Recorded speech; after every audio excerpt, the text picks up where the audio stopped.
You're in Jinmen. Tell us about this island and why you're there. Yep.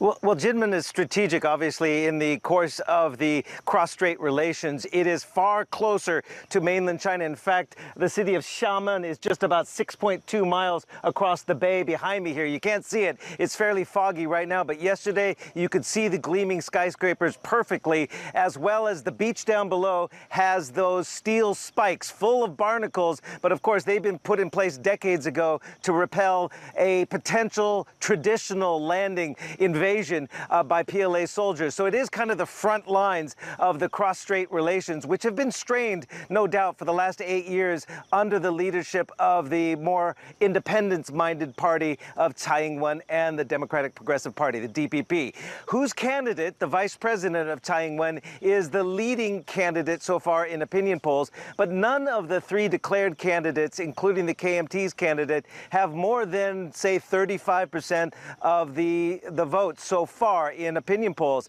And that's why Terry Gou is the wild card in this. He's trailing at number 4 in unofficial polling, of course, because he's not a candidate yet, but he's sure acting like a candidate. He's here today, as is President Tsai Ing-wen, as is Hou Yu-ih, who's going to be the KMT candidate. They're all here because 65 years ago today, in the waters off me here, off Jinmen, there was the biggest battle between PLA forces and the Republic of China, which was won by Taiwan. So it's a symbolic day, and it's kind of the launching point, if you will, of the campaign that's going to last for the next 5 months. And Terry Gou, I got front and center with him yesterday and asked him the million-dollar question. He wasn't biting, though. Let's hear.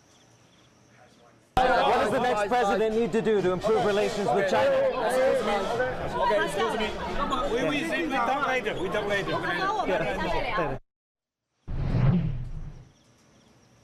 Now, Terry Gou, I'm going to hold you to that promise. He says, we'll talk to you later. Okay, we're going to be with him most of the day today in the embed of his unofficial campaign. So hopefully we'll have opportunity to talk to Terry Gou. But again, he's pro-business, no doubt, pro-business. He runs Foxconn, the biggest supplier to Apple. He's a multi-billionaire, $7 billion. 72 years old, he wants to make his mark. He wants to improve dialogue across the straits with China. But he's told this unofficial campaign rally yesterday, he addressed the elephant in the room, and that is about the prospects for war. This is what he had to say. I'm asking Beijing to realize that the continuous intimidation of using force to have Taiwan accept unification will have the exact opposite effect. The biggest common denominator of mainstream people's will is 23 million people wishing for freedom, democracy, and peace. It's going to be a very interesting next 5 months leading up to that January election as Taiwanese and the people here on Jinmen decide which direction they want to go. More engagement with mainland China, like in Jinmen, they want that, or more of the path towards being de facto independent. So, Steve, given Jinmen's proximity to China, the history that you talked about there as well, what else do the people there actually want?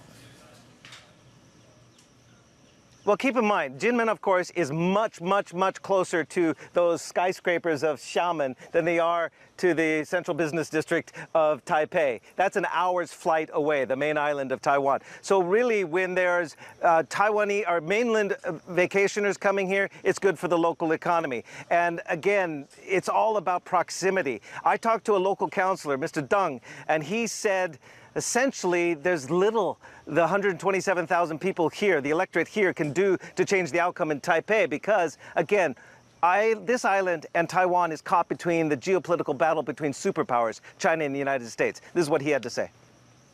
Jinmen being caught between Taiwan and mainland China is just like how Taiwan is caught between China and the United States. That's the way it is. When caught in a geopolitical confrontation between the two, we're like an ant under the feet of an elephant being trampled again and again. All right, we will be in bed all day with Terry Gou. Maybe he'll tease us more. Maybe he'll declare his candidacy. Maybe he won't.